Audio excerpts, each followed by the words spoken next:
Oke, shalom semuanya.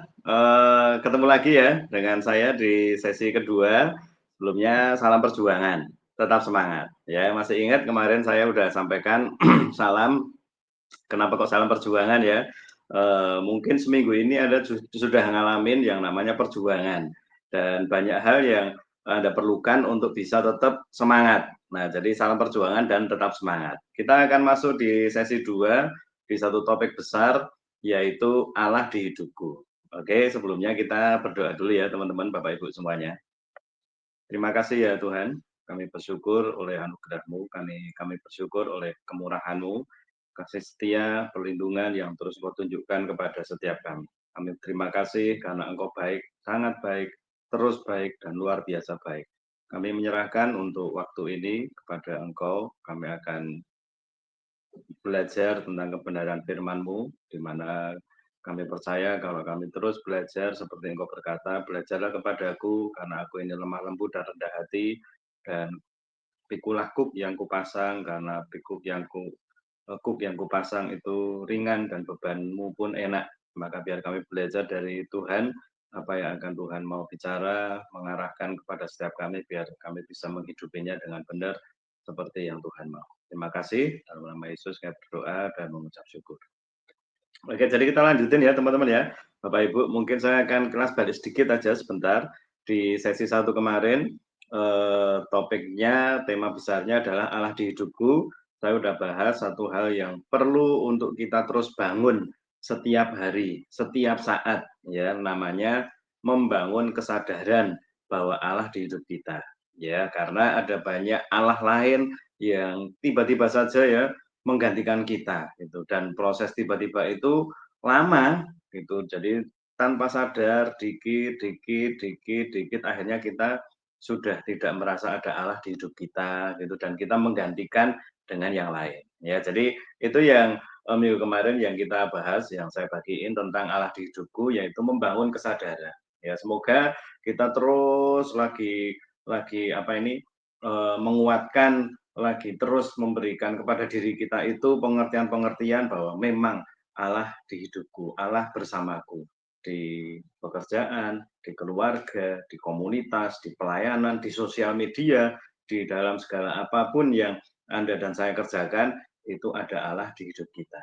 Ya, dan itu penting karena kalau kita tahu bahwa hidup kita itu tidak mungkin bisa baik, tidak mungkin bisa sampai kepada apa yang diinginkan oleh Sang Pencipta, maka kita harus sadar bahwa Allah di hidup kita. Ya, diaktifin terus ya teman-teman ya, dijaga terus. Oke. Nah, sekarang di topik kedua ini, sub kedua, tetap Allah di hidupku, kita akan belajar satu hal yang cukup penting juga ya teman-teman ya. Kalau kemarin sudah mengembangkan kesadaran, sekarang coba Bapak Ibu teman-teman mungkin bisa flashback, mungkin bisa renungkan atau reminding ke diri sendiri ya, atau mungkin apa yang Anda sedang alami sekarang ini, yaitu tentang peran, tentang siapakah, tentang Tuhan itu jadi apa, atau Anda dengan Tuhan ini sedang punya hubungan apa. Oke. Nah, itu jadi hal yang juga penting teman-teman. Kalau kita sudah sadar bahwa Allah ada di hidup kita 24 jam, Dia terus-menerus bersama dengan kita, maka kita sekarang mesti tahu Tuhan itu apa, Tuhan itu siapa.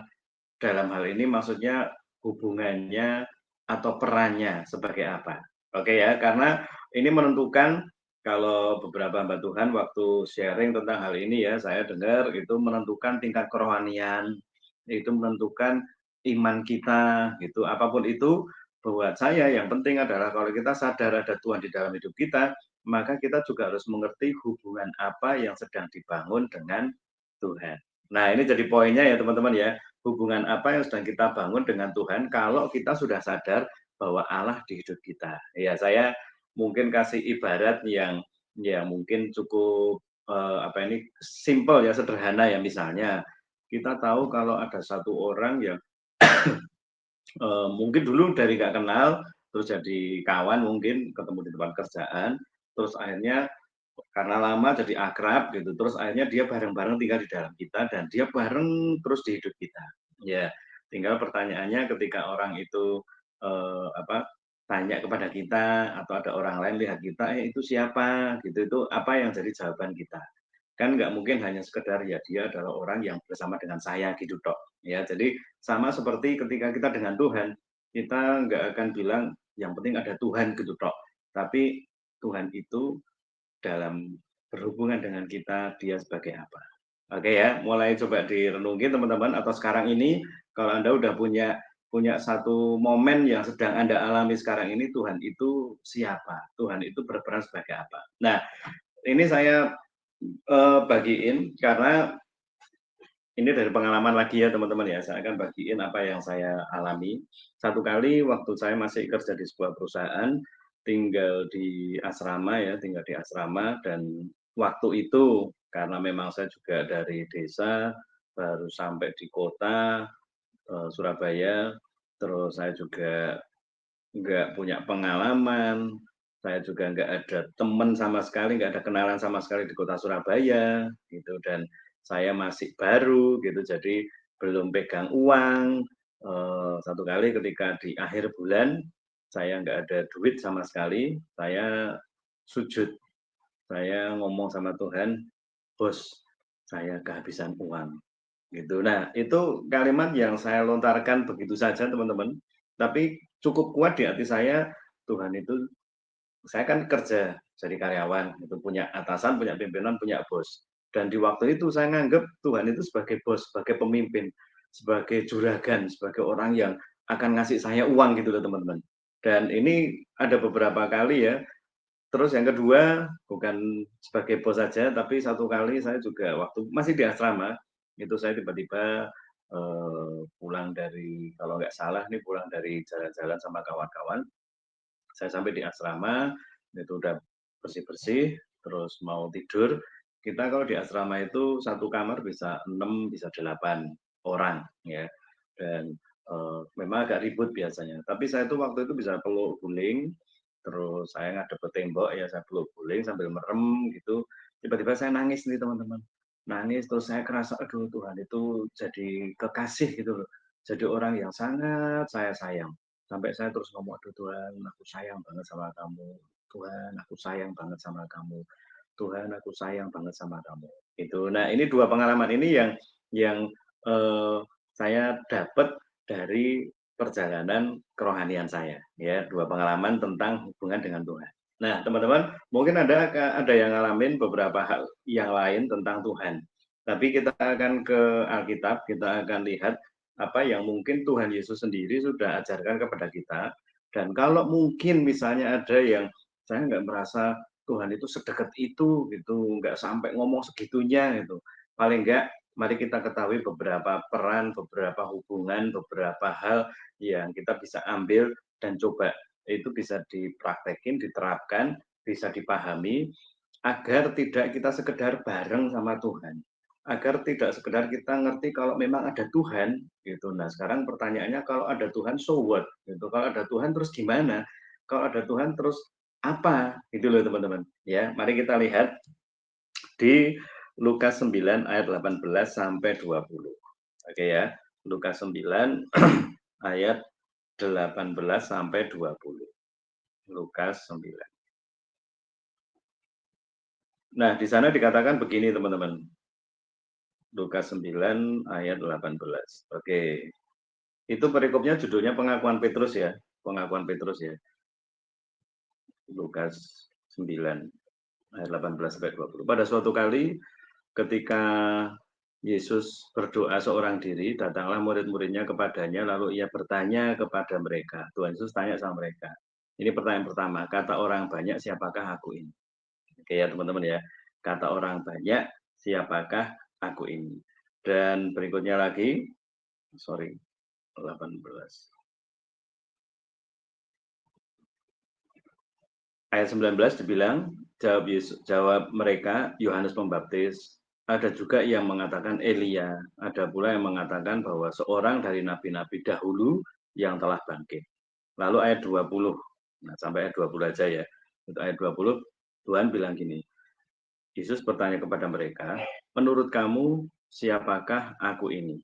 Ya, jawab Petrus. Jadi tanyanya kepada mereka, ada yang jawab ini, lalu waktu ditanya ulang lagi masih kepada mereka, si Petrus jawab Mesias dari Allah. Nah, ini salah satu yang jadi dasar teman-teman, yang jadi pokok untuk kita coba pikirin, setelah Tuhan kita yakini, kita kembangkan, ada Tuhan di hidup kita, Tuhan bersama dengan kita, gitu. Dia selalu bersama-sama dengan kita setiap waktu, maka itu jadi satu pertanyaan. Sekarang kalau sudah ada bareng sama kita, itu sudah ada bersama-sama dengan kita, ini pengakuan Petrus ya. Sekarang coba pengakuan dari Anda dan saya masing-masing, yaitu siapakah aku ini. Kata siapakah aku ini, kawan-kawan, teman-teman, Bapak Ibu, bisa merujuk kepada kalimat kalau kita menjawab A, B, C, D itu menentukan sebuah hubungan. Ya, contoh saya bareng sama seseorang, terus ada yang tanya siapa dia, gitu, terus saya jawab, gitu. Dia istri saya. Nah, dia ini menentukan hubungan, oh ini hubungannya suami istri. Terus lagi jalan lagi sama, jalan sama seorang wanita, terus ada yang tanya, terus saya jawab, oh kalau ini kakak sepupu saya, gitu ya. Berarti kan bukan istri, menunjukkan hubungan kakak sepupu. Terus lagi jalan lagi sama seorang wanita lagi, ada lagi yang tanya siapakah dia? Gitu. Terus saya jawab kalau ini rekan sekerja saya, rekan bisnis saya, rekan usaha saya. Gitu. Jadi beda-beda ya teman-teman ya.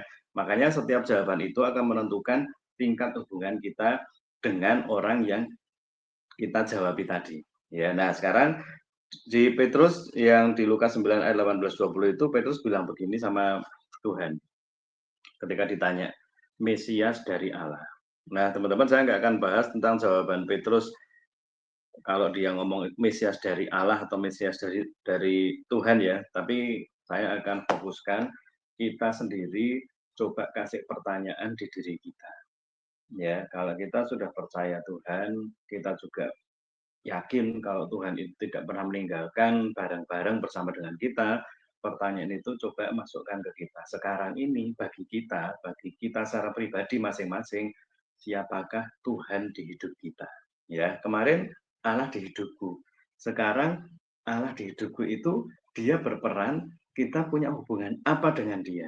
Ya, karena itu akan menentukan, boleh dibilang teman-teman ya, kalau kita punya jawaban, selain tadi menentukan hubungan, kita juga itu juga akan menentukan bagaimana sikap kita kepadanya.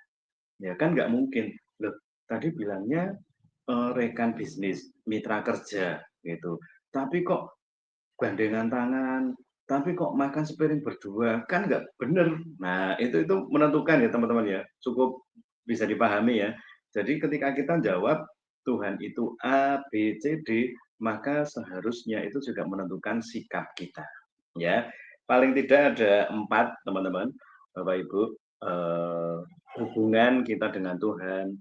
Kalau ini beda dengan nama panggilan ya, ada Jehovah Rafa, Jehovah Jireh, Jehovah Nisi, itu panggilan-panggilan atau sebutan-sebutan lain Allah yang itu juga nanti biasa berarti itu Tuhan perlindungan, Tuhan panji kemenangan, Tuhan penyedia, Tuhan penyembuh dan sebagainya dan sebagainya.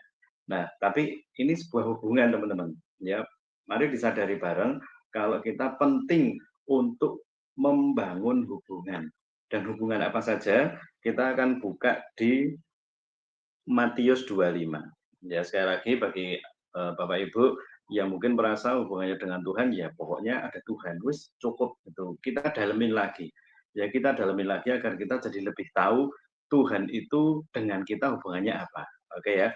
Di Matius 25, di sana ada kisah mempelai. Nah, cerita tentang mempelai seharusnya semua udah pada tahu ya, kisah tentang mempelai. Nah, ini perumpamaan tentang mempelai di mana judulnya berikutnya adalah gadis-gadis yang bijaksana dan gadis-gadis yang bodoh. Nah, Anda udah tahu kisahnya, udah tahu ceritanya, lalu di sana ada beberapa kata yang muncul yaitu mempelai, mempelai, mempelai, mempelai. Oke, karena eh, gadis yang bijaksana dan gadis yang bodoh itu sama-sama sedang menantikan kedatangan mempelai. Nah, Bapak Ibu, teman-teman, kita tahu salah satu yang akan kita alami, yang akan kita terima, dan sekarang ini kita disebut juga sebagai mempelai Kristus. Ya, itu bukan slogan ya teman-teman ya, itu bukan asal nyebut aja, tapi di kata mempelai ini, di kalimat mempelai ini ya, ini mengandung dua hal yang cukup penting yang kalau kita sadar kita punya hubungan dengan Yang Maha Kuasa, dengan Tuhan di keyakinan lain pasti nggak ada yang sampai segini bahwa kita itu disebut mempelai. Itu bahwa kita itu disebut sudah siap dinikahin gitu dan kita tinggal selangkah lagi masuk ke pelaminan gitu loh ceritanya ya. Jadi ini nggak ada di keyakinan yang lain dan kita harus bersyukur karena Tuhan itu menyebut kita sebagai mempelai. Tapi dua hal penting harus diperhatikan kalau kita punya hubungan yang dalam seperti ini ya, bagi Anda yang sudah menikah, Anda tahu waktu-waktu ketika kenalan dengan calon pasangan Anda waktu itu masih calon ya, kenalan mungkin, terus ngobrol gitu, terus mungkin ada beberapa hal yang disepakati bareng gitu, terus diterusin hubungannya, melewati proses gitu, terus ada perjanjian ini dan itu, mulai penjajakan lebih dalam dan sebagainya, lalu mulai serius, makin serius dan akhirnya memutuskan untuk menikah. Ya, dan di sana akhirnya Anda punya sebutan, punya apa ini, ya sebutan ya, jabatan. Punya satu nama baru di peran Anda namanya mempelai. Ya, jadi waktu pernikahan dipersilahkan mempelai, mempelai, mempelai, mempelai. Nah, sebelum jadi mempelai itu atau makin dekat dengan waktu-waktu jadi mempelai, saya percaya ada dua hal yang kita harus perhatiin. Yang pertama adalah kita akan menjaga yang namanya kesucian atau kekudusan. Ya, belum jadi suami atau istri sah, belum disebut mempelai di pelaminan ya, tapi beberapa waktu sebelumnya karena kita sudah sadar itu calon mempelaiku, itu akan jadi mempelaiku, maka kita menjaga kesucian atau kekudusan.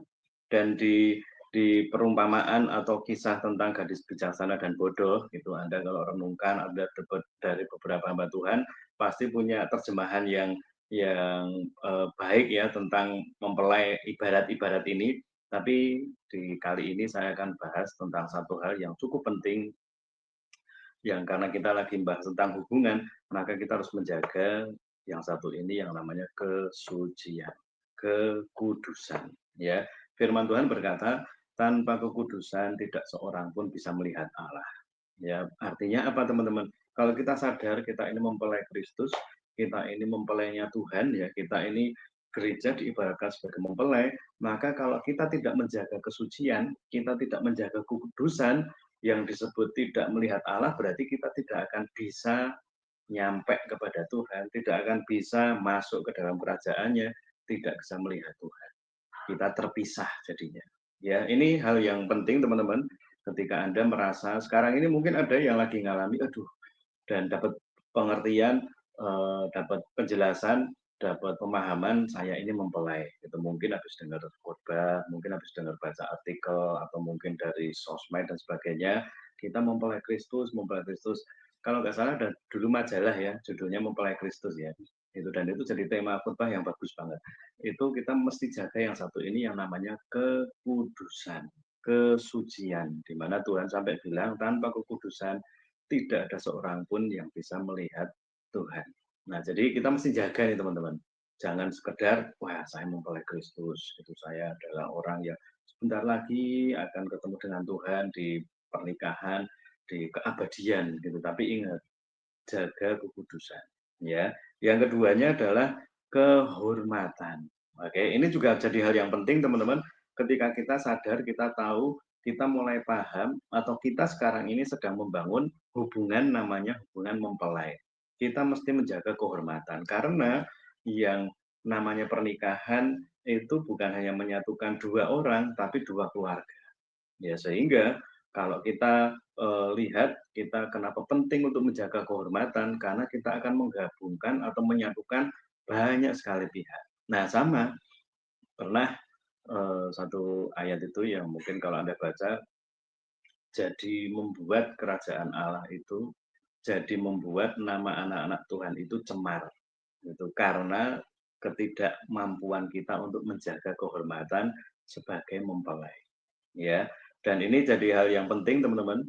Mari kita sadari ketika kita punya hubungan dan kita sampai di tahap kita sadar, kita tahu bahwa kita mempelai, ya di Matius 25, kita harus menjaga yang namanya kekudusan atau kesucian, dan yang kedua kehormatan. Oke ya, itu kawan-kawan, Bapak Ibu yang lagi kerasa Tuhan itu mempelaiku, saya ini mempelainya Tuhan, gitu lagi kerasa di area sana makin dijaga. Gitu. Ini satu bentuk hubungan yang berbeda daripada sekedar ya wis ada Tuhan di hidupku selesai. Gitu. Yang penting kemana-mana ada Tuhan, aman gitu dok. Itu tingkat yang menurut saya ya memang Tuhan akan menjaga kita. Tapi mari lebih dalemin lagi bahwa ternyata Tuhan nggak sekedar boleh dibilang ya kayak penjaga atau satpam aja bukan gitu, tapi dia mau lebih dalam gitu. Dan kalau kita ngomong di sisi mempelai ini, kita bisa melihat Tuhan nyebut kita mempelai itu saking Tuhan sayangnya sama kita, saking Tuhan cintanya sama kita gitu, dan dia nanti akan memberikan semua yang dia punya kan. Kalau sudah suami istri kan milikku milikmu ya toh, jadi sama-sama gitu loh, dan Tuhan mau berbagi sampai segitunya. Itu makanya yang dibutuhkan adalah, yang harus kita jaga adalah kekudusan, yang harus kita jaga adalah kehormatan.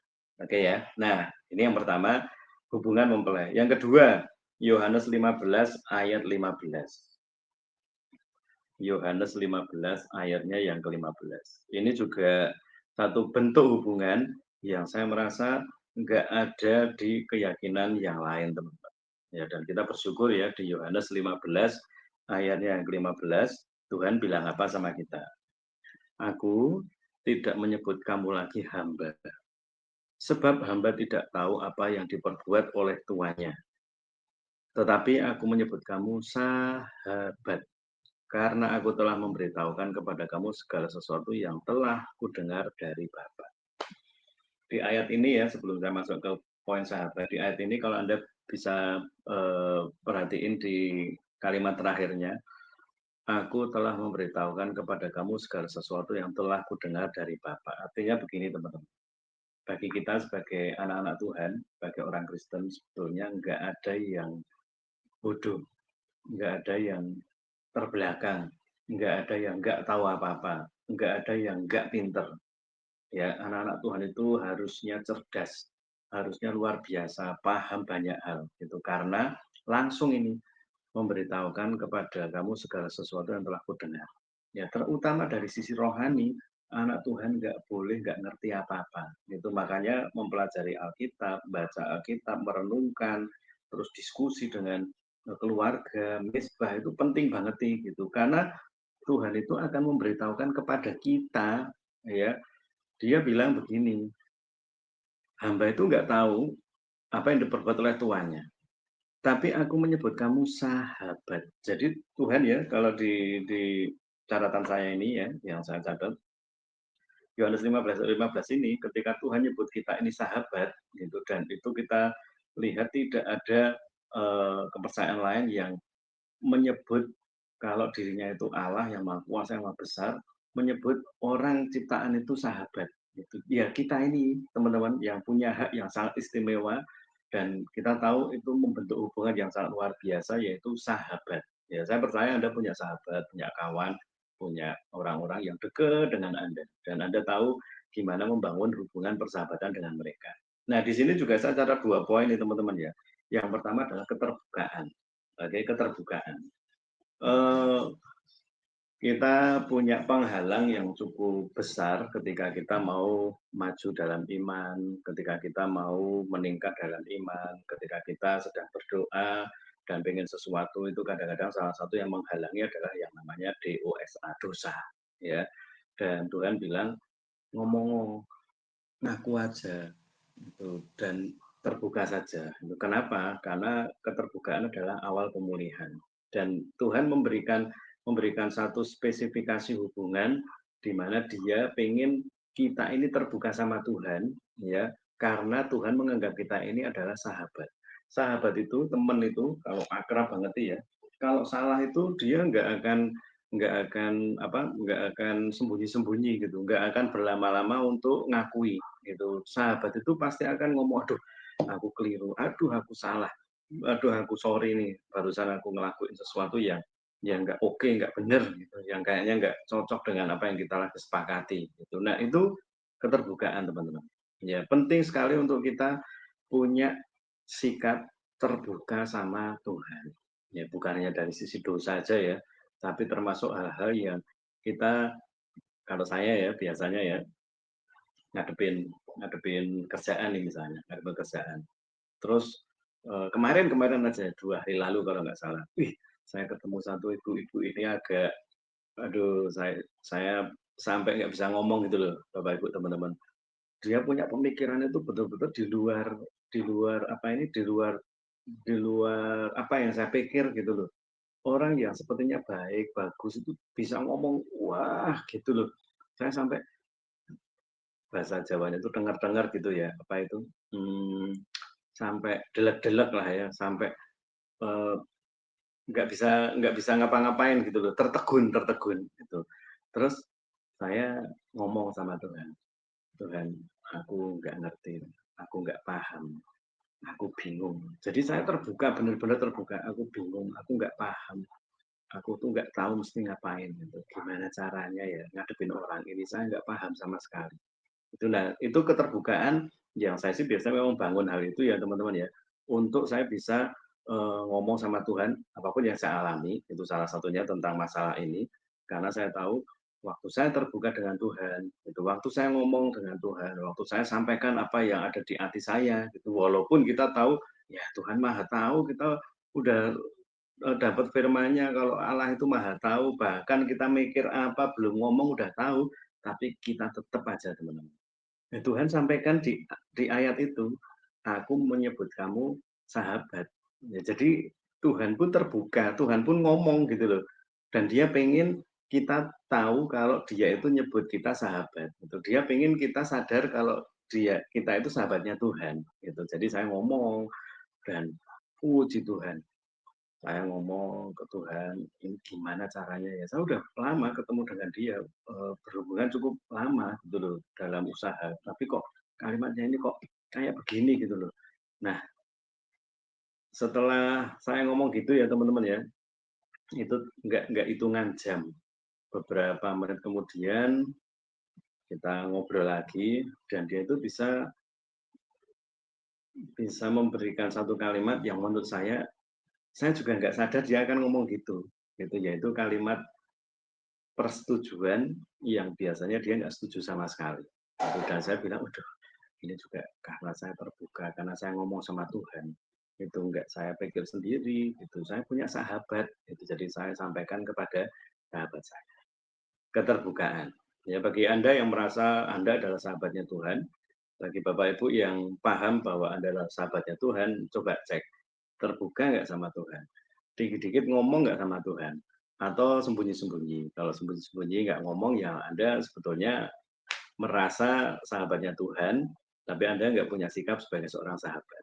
Oke ya, ini Allah di hidupku. Allah adalah sahabat di hidup kita. Selain keterbukaan juga ada keakraban, gitu. Dan saya percaya orang kalau sudah akrab, sudah karib itu boleh ngomong apa aja, boleh bicara apa saja ya. Dan kita ngobrol dengan sahabat itu bisa sangat enak gitu loh. Jadi bagi kawan-kawan, teman-teman, Bapak Ibu yang mungkin punya anak, saya ngajarinya begitu ya, punya anak yang sama Tuhan itu kayaknya merasa jauh, merasa Tuhan itu sesuatu yang apa ini, pelik, terus tak terselami, ya di kalimat-kalimat yang lain bener loh ya, itu Tuhan itu memang luar biasa, tak terselami, Dia itu maha, dan sebagainya. Tapi ketika Tuhan sendiri ngomong sahabat, Dia itu pengen kita itu akrab, pengen kita itu deket gitu. Makanya saya sampaikan ke anak saya juga itu, "Kamu ngobrol sama Tuhan, waktu kamu sekolah, waktu kamu ngadepin apa-apa, ngobrol sama Tuhan, ngomong aja sama Tuhan, itu nggak apa-apa, ngomong aja, Tuhan aku bingung ini, aku belum tahu ini, aku mau diajari, ngomong aja seperti kamu ngobrol sama temen gitu loh. Nah, jadi itu salah satu hal yang saya tanamkan kepada anak saya gitu, karena bukan saya sembarangan ya, Tapi Tuhan sih sudah bilang di Yohanes 15 ayat 15 tadi teman-teman, aku nggak nyebut kamu itu hamba, hamba itu nggak tahu apa-apa. Itu peran yang lain yang harus kita terima sebagai hamba Tuhan ya. Tapi di hal ini, hubungan ini, Anda dan saya adalah sahabatnya Tuhan. Di mana Tuhan mau terbuka, mau memberitahukan apa yang dia rasain, yang dia tahu kepada kita. Jadi kita pun harus menyambutnya teman-teman. Ya, kalau terus sebagai anak Tuhan, sebagai orang Kristen isinya takut, takut, takut, itu malah kadang-kadang akhirnya takutnya itu jadi takut yang tidak segen, tidak hormat, tapi takutnya itu misalnya seperti kita ketemu dengan penguasa yang lalim, penguasa yang diktator, itu takutnya dari seperti itu. Dan kalau ngomong hubungan jadi nggak bagus. Kayak saya dengan anak saya, kalau dia melihat saya itu sebagai orang yang angker, gitu, yang mengerikan, gitu, orang yang tak terjamah, gitu, nggak bisa diajak ngomong kan jadi ngeri teman-teman. Gitu. Saya dengan anak saya ngobrolnya itu udah kayak koncoplek gitu naik bagi dia. Gitu. Jadi kita membangun hubungannya sahabatan, akrab. Gitu. Ini nomor dua teman-teman. Anda dan saya harus punya pengertian yang satu ini bahwa Anda dan saya adalah sahabatnya Tuhan. Sehingga itu membuat kita tuh jadi kerasa, aduh, Tuhan itu memang maunya dekat sama kita. Dan nggak ada alasan untuk kita makin jauh karena Tuhan justru maunya dekat sama kita. Oke ya. Nah, yang ketiga teman-teman, di Roma 8 ayatnya yang ke-15. Di sana ada satu peran lagi, ya ini sangat sangat umum ya. Saya percaya Anda dan saya ada di area ini cukup lama, itu pengertian ini cukup lama. Roma 8 ayatnya yang ke-15. Oke, Roma 8 ayatnya yang ke-15. Oke, sudah muncul. Roma 8 ayat 15, sebab kamu tidak menerima roh perbudaan yang membuat kamu menjadi takut lagi, tetapi kamu telah menerima roh yang menjadikan kamu anak Allah. Oleh roh itu kita berseru ya Aba ya Bapa. Oke. Teman-teman, saya percaya ini satu hal yang cukup sering kita rasain, kita alamin, gitu, dan kita ambil ini sebagai bentuk hubungan yang paling kuat mungkin ya. Gitu. Jadi Tuhan adalah Bapaknya kita. Itu saya pun merasa ini jadi satu area hubungan yang apa ini yang dalam keseharian itu lebih sering dijalani. Gitu. Selain memang Tuhan juga waktu ditanya, Tuhan aku diajari cara doa gimana ya? Gitu. Tuhan kan jawab, ini kalau kamu mau doa tak ajari, Bapa kami yang ada di surga, dikuduskanlah namamu dan seterusnya dan seterusnya. Itu artinya apa teman-teman? Tuhan kita, Allah yang luar biasa itu, yang menebus kita itu, dia mau menjadi Bapa, mau memiliki peran sebagai Bapak dan kita disebut anak-anaknya. Itu. Dan Anda sebagai orang tua sangat paham, sangat mengerti bagaimana Anda bersikap sebagai orang tua dan Anda ingin anak Anda seperti apa. Oke ya, itu. Salah dua yang saya percaya kalau kita jadi bapak gitu atau sekarang ini kita ngerasain jadi anak gitu, salah dua yang akan kita dapatkan dari hubungan anak bapak ini, hubungan bapak anak ini, yang pertama adalah perlindungan. Jadi teman-teman, kalau saya keluar kota, Pak nyetir sendiri mungkin, atau pas saya naik kendaraan umum, salah satu yang pasti kita lakukan bareng, yaitu kalau kalau saya diantar atau saya apa itu bareng-bareng di mobil sama keluarga, pasti kita di jalan itu sebelum baru keluar rumah lah ya, itu pasti kita doa minta perlindungan gitu. Bapak kami mau jalan kemana gitu, kita mau ke mana gitu, kita minta perlindungan. Nah ini salah satu hal yang penting teman-teman. Kalau kita nganggap Tuhan itu Bapak, maka kita juga perlu tahu bahwa kita ada dalam perlindungan Bapa kita. Itu kita ada dalam perlindungan Allah kita. Di mana kalau Allah yang melindungi, maka tidak ada seorang pun, tidak ada satu pun, tidak ada hal apapun yang bisa mencelakakan kita. Ya, ini bicara tentang kesengajaan ya. Maksudnya kesengajaan itu orang-orang yang memang sengaja melakukan ini itu tuh nggak akan nyampe ke kita. Itu beda lagi kalau Tuhan pengen kita belajar sesuatu dari sebuah hal yang mungkin disebut kecelakaan, itu beda, gitu. Tapi kalau ke satu hal yang disengaja gitu, itu yang dilakukan sama orang-orang yang nggak benar gitu, itu kita pasti akan terhindar. Dan saya percaya Anda ngalamin banyak hal di mana Anda terhindarkan, Anda mestinya ngalamin hal yang celaka, tapi Anda terhindarkan itu karena Bapak kita, karena pelindungan itu. Ya samalah, saya sebagai orang tua, itu sebagai ayah gitu ya, apalagi waktu anak kita kecil itu teman-teman, nyebrang itu pasti kalau mobil arahnya dari kanan, kita sebagai bapak pasti ada di sebelah kanan. Bener nggak? Ada nggak orang tua yang Anda lihat gitu ya, nyebrang gitu, satu arah jalannya mobil dari kanan, motor dari kanan, anaknya disuruh di kanan. Atau anaknya disuruh di depan kayak buka jalan gitu kan, enggak kan, gitu. Itu salah satu hal yang kita tahu bapak kita juga seperti itu, maunya melindungi kita, maunya menjagai kita, maunya memberikan kepada kita itu proteksi yang penuh gitu. Jadi teman-teman, mari kita sadari perlindungan bapak kepada kita itu sangat luar biasa. Ya, ini saya percaya Anda doa tiap hari salah satunya harus itu ya, gitu, untuk dapat perlindungan. Karena memang sekarang ini baik secara spirit maupun di jasmani yang kita lihat itu banyak sekali hal-hal yang membuat kita itu bisa jadi kacau. Kalau enggak minta perlindungan Tuhan, enggak minta perlindungan Bapak, bahaya. Nah, yang kedua, penyediaan.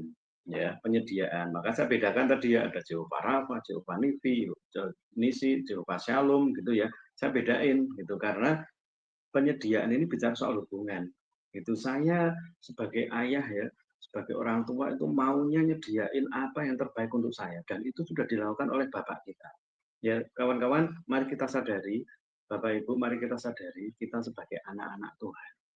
Itu jangan lagi kita itu terlalu dikungkung dengan kekhawatiran, kecemasan berlebihan soal dua hal ini, perlindungan dan terutama penyediaan. Percayalah, itu percayalah ketika Anda yakin Anda ini anak Allah, ketika Anda berani ngomong Bapa, ketika kita dalam doa, kita nyebut Bapa, yuk coba makin disadari, coba makin dipahami, itu berarti kita juga mempercayai penyediaan Tuhan. Ya, karena cukup banyak orang yang saya ini anak Allah, gitu. Tuhan itu Bapakku, tapi cengeng apa ini baperan, terus gampang mutung, gampang kecewa gitu, karena beberapa hal yang menurut dia nggak disediakan, nggak tersedia, nggak terwujud gitu. Padahal kita tahu, kalau kita percaya, kalau kita yakin kita anaknya dan Tuhan adalah Bapak kita, maka kita tinggal sabar ya dengan kepercayaan yang kuat itu tinggal sabar, tinggal tunggu aja. Itu pasti Tuhan akan sediakan ya, baik pekerjaan, baik kebutuhan sehari-hari, baik jodoh, itu baik masa depan, itu pasti sudah Tuhan sediakan. Ya tinggal keyakinan kita waktu kita nyebut Bapak itu apakah disertai dengan keyakinan juga bahwa Tuhan pasti menyediakan. Kalau iya, satu saat anak saya itu kita pergi jalan-jalan ya, pergi jalan-jalan dan saya sih memang karena semua uang yang saya terima itu biasanya saya kasihkan ke istri, saya cuma pegang beberapa gitu, waktu saya berdua dengan anak saya, itu waktu itu anak saya masih masih SD lah, masih SD, sekarang udah SMA, kelas 2. Masih SD, terus saya mampir ke ATM tuh teman-teman, mampir ke ATM karena memang biasanya kan memang nggak banyak uang macam-macam, banyak-banyak maksudnya karena, jarang sekali kita sekarang bawa cash kan, gitu. Jadi saya masuk ke ATM, terus saya ngambil uang, 1 lembar, 50.000 karena waktu itu cuman mau anak saya tiba-tiba pengen beli minuman gitu loh, saya ambil 1 lembar. Terus dia tuh bilang, "Cukup tapi cuman 1," gitu. Terus saya ngomong sama dia, "Kalau sampai nanti nggak cukup, tak ambilin masih banyak kok." Artinya apa teman-teman? Kita itu harus ngerti ya, Bapak itu Bapak yang sangat kaya, Bapak itu Bapak yang sangat sanggup menyediakan. Hanya kadang-kadang kita lihatnya itu hal yang kecil yang kita merasa, "Wah, masa bisa ya?" Gitu. Nah, ini sadar nggak sadar ya, kadang-kadang orang Kristen, anak-anak Tuhan seperti itu. Gitu. Mungkin nggak secara langsung ngomong, "Tuhan apa bisa ya memberikan aku ini." Tapi dengan adanya kekhawatiran, kecemasan, keraguan aja sebenarnya sudah menunjukkan kalau kayak kita itu menyaksikan Tuhan yang adalah Bapak kita sanggup atau enggak untuk menyediakan yang kita butuhkan. Nah, ini mesti hati-hati, teman-teman. Ya, hubungan kita sebagai anak harus sepercaya itu, sepercaya bahwa Tuhan itu penyedia yang luar biasa. Oke ya. Saya akan tutup dengan yang keempat, ya. Satu, mempelai Anda dan saya adalah mempelai Tuhan. Yang kedua, kita disebut sebagai sahabat dan kita adalah anak-anaknya yang luar biasa. Ya, kita punya Bapak yang luar biasa. Yang keempat, ini bisa jadi satu hal yang juga mungkin Anda dan saya perlu sadari lebih kuat juga ya. 1 Korintus 3 ayat 9. Di sana ada satu hal yang kalau saya lihat malah kadang-kadang anak-anak Tuhan, orang Kristen ini agak lupa dengan satu hubungan ini, yaitu 1 Korintus 3 ayatnya yang ke-9. Di sana disebut, oh sudah ada ayatnya belum? 1 Korintus 3 ayat 9. Karena kami adalah kawan sekerja Allah. Oke, cukup di ayat yang awal aja ya. Kami adalah kawan sekerja Allah, yaitu para rasul itu nulis dengan keyakinan, dengan pemahaman kami adalah kawan sekerja Allah. Teman-teman, ini satu peran, satu hubungan yang kita juga nggak boleh lupa, nggak boleh kita lewatin. Ya kita senang Tuhan adalah Bapakku, Tuhan adalah sahabatku, Tuhan adalah mempelaiku. Gitu hubungannya jadi macam-macam. Anda bisa punya sikap yang macam-macam dengan Tuhan, gitu ya. Tapi yang satu ini kita nggak boleh lupa bahwa Tuhan membuat kita, menjadikan kita adalah sebagai rekan sekerja. Ini satu hal teman sekerja ya, satu hal yang sangat luar biasa teman-teman. Orang banyak bilang Tuhan itu nggak butuh apa-apa, itu karena dia bisa lakukan sendiri. Betul, betul. Bahkan kalau kamu nggak mau tepuk tangan, aku akan buat batu ini bertepuk tangan nyanyi buat aku. Itu saking maha kuasanya. Tapi sekali lagi teman-teman, Tuhan itu nganggap kita itu benar-benar bukan hanya robot, bukan hanya barang, bukan hanya produk, bukan hanya sekedar ciptaan, itu benda mati. Bahkan ketika mau melakukan pekerjaan, ketika mau melakukan sebuah hal, aktivitas, Tuhan itu manggil kita untuk kita kerjasama bareng Tuhan. Ya, dan ini jadi satu hal yang penting.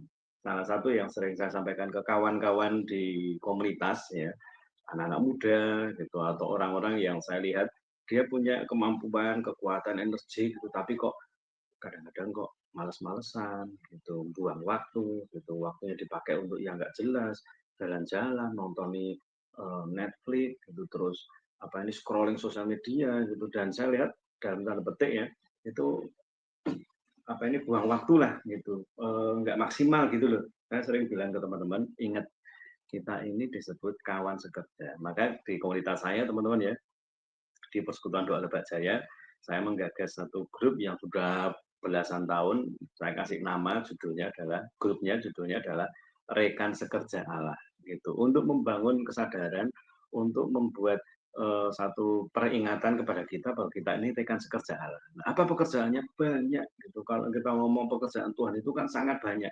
Ya, kita sebut satu kata yaitu melayani ya. Melayani Tuhan itu kan sangat banyak. Kalau di gereja misalnya melayani jadi singer, jadi usher, jadi speaker mungkin, Anda jadi musician dan sebagainya dan sebagainya. Dan saya selalu dorong jemaat untuk kawan-kawan muda terutama untuk ayo melayani gitu. Karena ini satu hal yang cukup penting nih ya teman-teman ya. Di Lukas 12 kalau kita sadar kita ini kawan sekerjanya Allah, Lukas 12 ayat 37. Lukas 12 ayatnya yang ke-37, itu ada satu poin yang kita perlu perhatiin. Lukas 12 ayat 37, berbahagialah hamba-hamba yang didapati tuannya berjaga-jaga ketika ia datang. Aku berkata kepadamu, sesungguhnya ia akan mengikat pinggangnya dan mempersilahkan mereka duduk makan dan ia akan datang melayani. Ini ayat 37, berbahagialah hamba-hamba yang didapati tuannya berjaga-jaga. Sekarang ke ayat 43. Ya, Lukas 12 ayat 43. Kalau poin pertama adalah berjaga-jaga, ini poin yang kedua. Berbahagialah hamba yang didapati melakukan tugasnya ketika tuannya itu datang. Jadi salah satu hal yang saya sering bilang ke kawan-kawan muda terutama, orang-orang yang saya lihat, kamu mestinya bisa datang bukan hanya sebagai jemaat, ada waktu kamu ambil untuk melayani, gitu. Ada waktu untuk kamu doa, ada waktu untuk merenungkan firman, ada waktu untuk praktek firman, gitu. Dan tahu capek, itu latihan, harus ketemu dengan jemaat, harus belajar ini, belajar itu, harus ibadah, harus bareng-bareng, mau Natal ini, mau repot bikin ini, bikin itu. Iya benar, gitu capek mungkin, ada waktu harus dikeluarkan mungkin, padahal mungkin sudah kerja, ada kesibukan juga. Tapi ini teman-teman, yang sering saya sampaikan ya di ayat 43 ini, berbahagialah hamba yang didapati tuannya melakukan tugasnya. Jauh lebih baik ketika kita itu bekerja capek, jauh lebih baik ketika kita itu melakukan tugasnya capek daripada kita nganggur.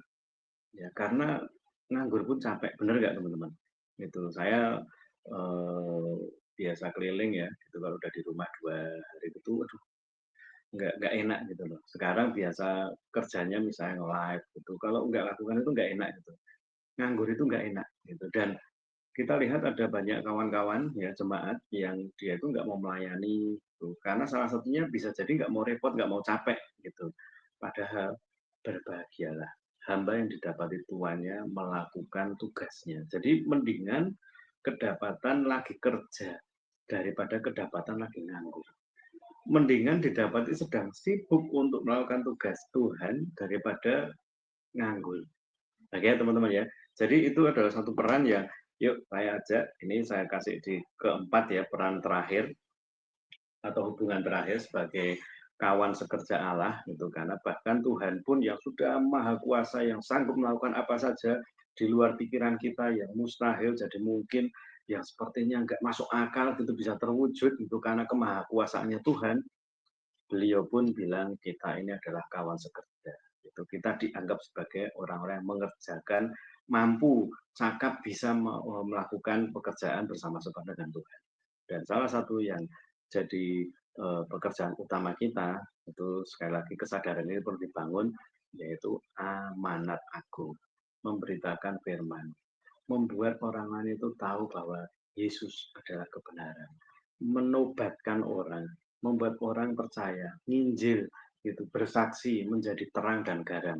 Itu tugas-tugas yang kita tahu Tuhan nganggap kita ini kawan sekerja. Tuhan ingin kita itu melakukannya. Dan saya percaya kalau ini terus dipahami, dipahami, dipahami, kita dapat pengertiannya dengan benar, maka kita pun akan punya kemauan itu dan Tuhan memberikan kemampuan. Karena kalau sudah nggak ada kemauan, itu suruh melayani nggak mau, padahal mungkin pinter, gitu suruh melayani alasannya banyak, itu padahal mungkin mestinya ada waktu, gitu ya Tuhan nggak akan memberikan kemampuan. Oke ya, jadi respon tentang hubungan ini saya rasa cukup penting dan saya bagi 4 aja ya teman-teman ya.